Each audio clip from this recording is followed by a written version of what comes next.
We have benefited greatly from both the work and the generosity of Sally Bingham.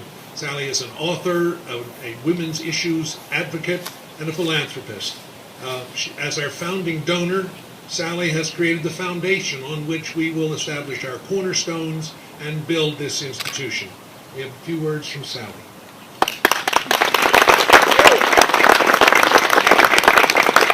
Needless to say, it makes me very uneasy to be called any form of angel.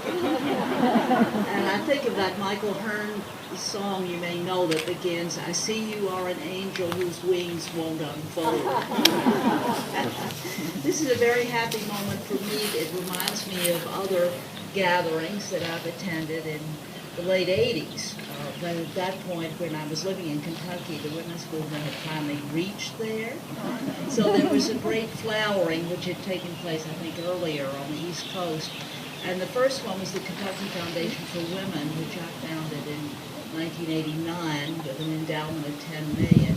I could no longer do anything like that today, which finances the art of women in Kentucky who are willing to call themselves feminists.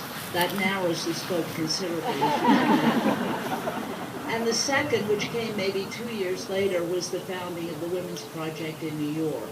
Still going strong, a theater devoted to the work of women playwrights and women directors. The thing that's so significant today about this event is that it's a real celebration.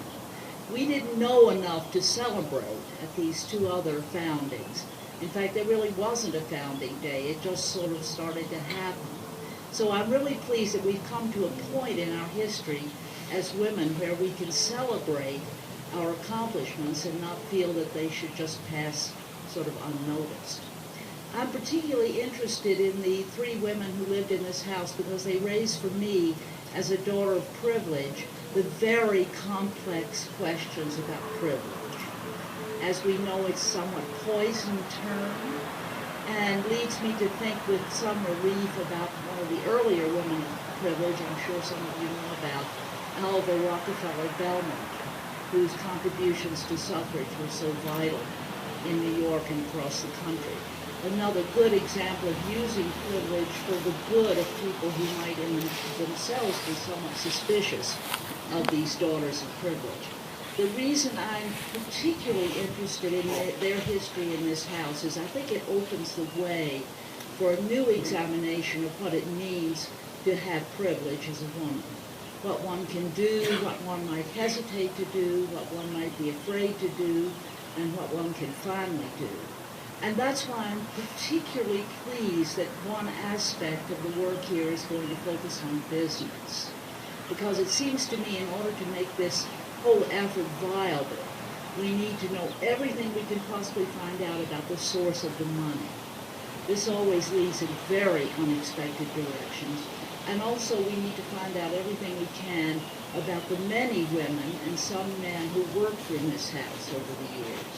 As we know, these great gatherings, including this one, can't take place without the work of people who are often not only forgotten, but no one even remembers that they should be remembered.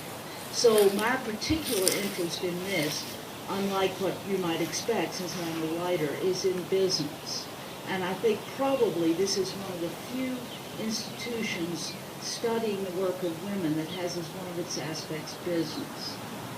I think it's high time. I think the whole issue of privilege is ready to be open, and I think we will have all kinds of wonderful gifts as a result of the work that's going to be done here. Thank you.